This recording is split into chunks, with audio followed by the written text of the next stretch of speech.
nettoyage de la vapeur d'un véhicule. Tout simplement, je vais nettoyer l'habitacle entièrement à la vapeur. Je vais travailler normalement et mon collaborateur Axel, qui est l'un des préparateurs de l'équipe Medtech Riviera, qui est à la caméra aujourd'hui, va me filmer, va faire différents plans. On va insister sur les points particuliers, les points d'attention.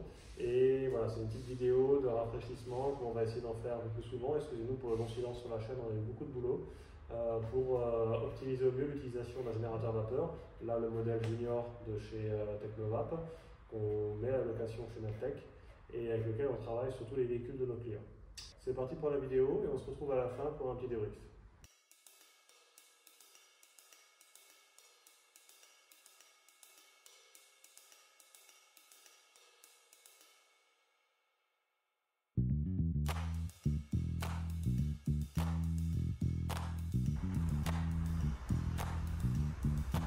Voici le générateur vapeur junior. C'est le dernier modèle avec l'affichage digital. Moi j'ai une petite préférence pour les anciens modèles, mais je suis un ancien aussi. Donc voilà, les faces avant comme ça, tout digitalisé, ce sont les nouveaux modèles. Et c'est avec ça qu'on va faire la vidéo du jour. Donc quand vous arrivez sur votre junior, comme d'habitude, mise sous tension. L'écran d'affichage marque le modèle de la machine. Allumage, qui est différent de la mise sous tension. Là je mets l'électricité dans la machine. Là, je mets en route, en gros, le circuit électronique. Et deuxième bouton avec une chauffe stylisée, là, de l'eau en ébullition. Et j'appuie sur la chauffe. On est déjà très chaud parce qu'on a travaillé là depuis le début de la journée avec cette machine. Et donc, elle va vite retourner dans les 189 degrés de mémoire. Elle est à 176 degrés. Elle est déjà opérationnelle à ce niveau-là. Protocole, vous avez mis en chauffe la machine, là elle va être opérationnelle tout de suite, mais le matin c'est pas le cas. Donc vous arrivez pour les trucs que vous faites, paf, vous mettez en chauffe la machine. Et pendant qu'elle chauffe, vous ne perdez pas de temps.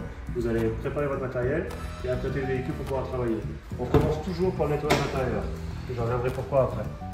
Donc j'ouvre le véhicule, je vide ce qu'il y a à vider dedans. Ça ici je vais le laisser. Donc vous videz les affaires, comme c'est un camping-car à la voiture, donc je vais sortir les tapis.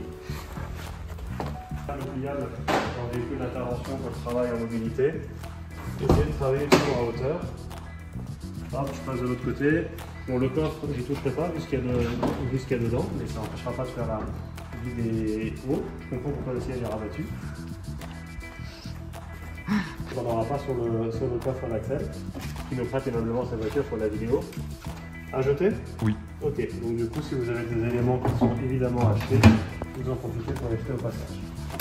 Alors, point important qui est souvent négligé dans le milieu par beaucoup de préparateurs, et parfois par les miens aussi, et vous allez faire la chasse après ça, vous portez vos EPI. EPI, équipement de protection individuelle. Ça ne demande pas grand chose, c'est des gants, ils sont très bien, c'est dans le noir, vous pouvez quand même répondre au téléphone avec, regarder vos messages sur Snapchat et tout, donc il n'y a pas de souci, vous pourrez quand même vous distraire. Vous mettez un casque, c'est le minimum pour le bruit, protéger vos oreilles. Le masque, c'est en fonction des besoins des produits utilisés, là c'est pas le cas. Donc voilà, une paire de gants, un casque, c'est pas grand chose et ça va vous préserver. Très duré.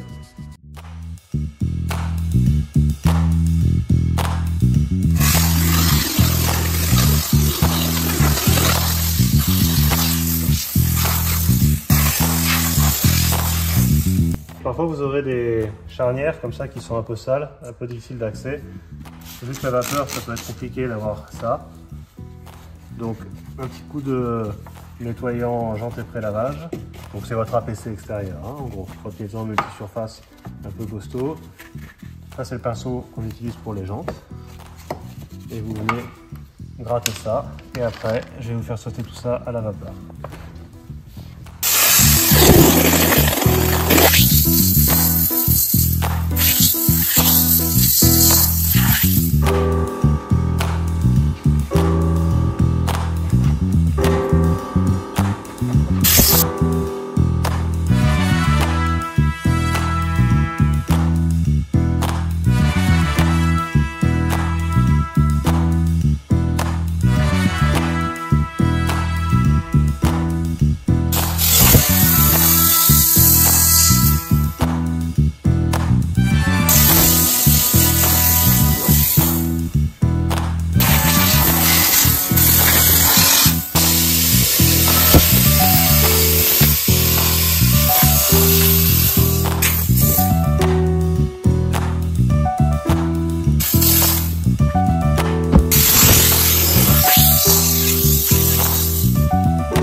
j'ai fait le nettoyage complet du tuyau de la vapeur.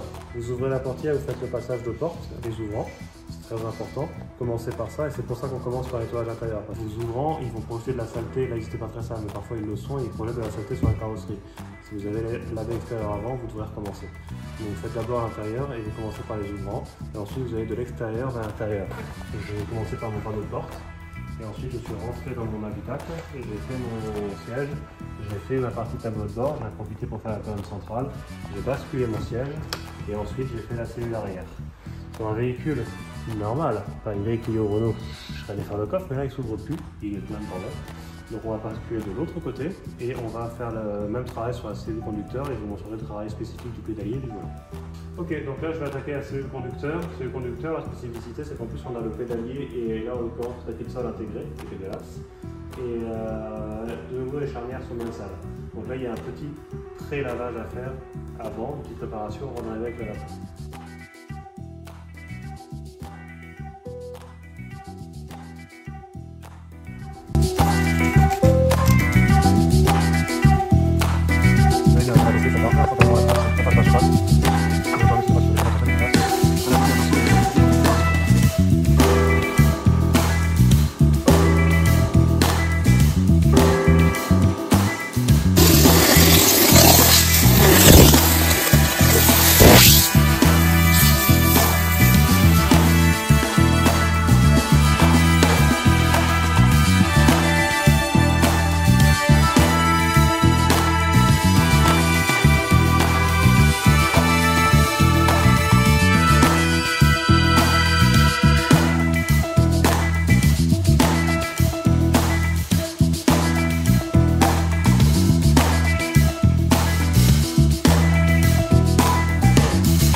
Ok, donc là on est en hiver, on a beaucoup d'humidité, c'est pas très chaud. Donc, avant que je vais aller faire les tapis, je mets les embuages.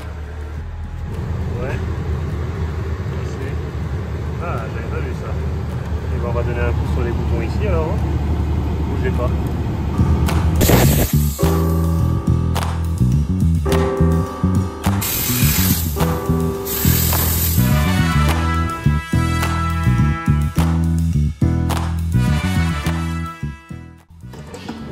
Dans votre atelier ou dans votre véhicule, que ce soit vous serez en véhicule, vous serez en mobilité, il vous faut de l'air comprimé, c'est indispensable pour travailler. Donc un pistolet, là c'est le max pour brancher la tech, technologie cyclone. Vous n'allez pas m'entendre avec le bruit, vous venez pré-nettoyer vos tapis et vos moquettes à l'air comprimé.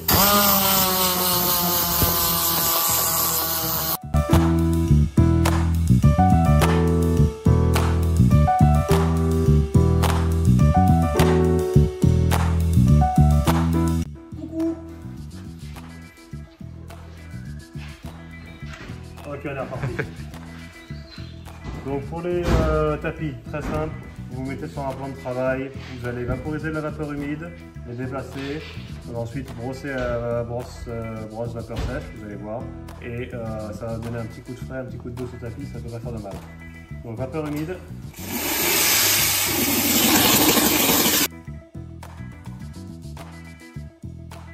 Ensuite en bout.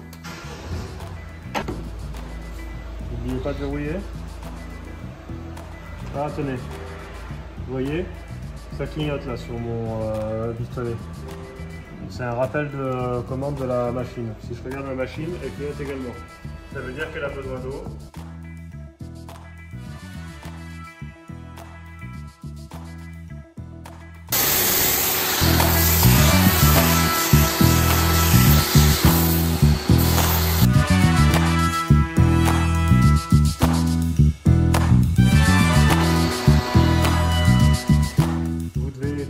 Deux bidons avec vous, quand vous travaillez avec le générateur à vapeur, un bidon d'eau, juste de l'eau, pas d'eau minéralisée, pas d'eau de je sais pas quoi, juste de l'eau, du robinet, pour pouvoir remplir votre réservoir d'eau, et un bidon de shampoing prêt à l'emploi, donc chez nous c'est shampoing polymère, je reviendrai dessus sur les vidéos. Et donc voilà, le produit que vous utilisez dans votre vapeur humide, vous avez un bidon prêt à l'emploi, ce qu'on appelle une solution, et avec ces deux bidons-là, vous pouvez faire votre travail sans problème. Quand vous avez fini de travailler avec le générateur vapeur, vous sortez de votre zone de travail. Donc vous allez couper la chauffe, bon, pas besoin de couper le reste, vous venez juste couper la chauffe, prenez votre câble en main pour marcher dessus, et vous le sortez de votre zone de travail. Comme ça déjà c'est propre autour de vous et vous allez pouvoir travailler et vous déplacer avec l'aspirateur et le chariot facilement. Et une zone de travail toujours propre, toujours carrée.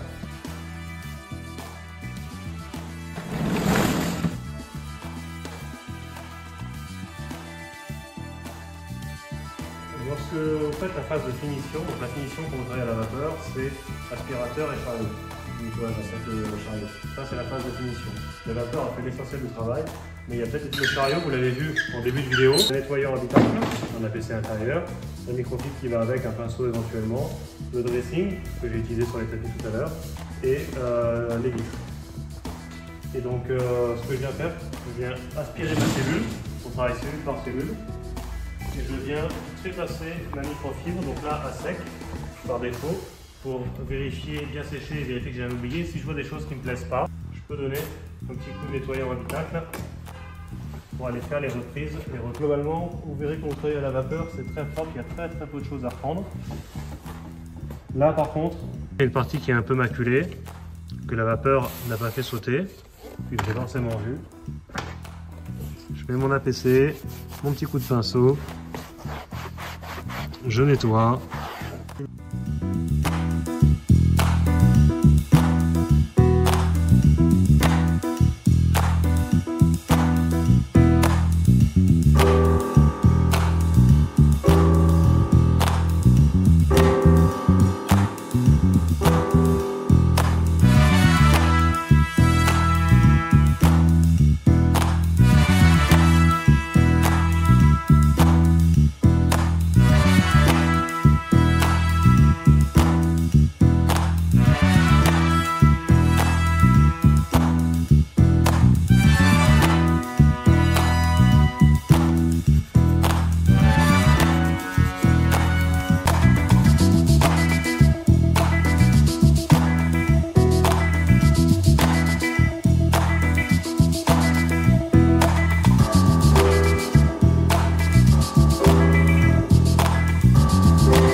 De l'habitacle à la vapeur.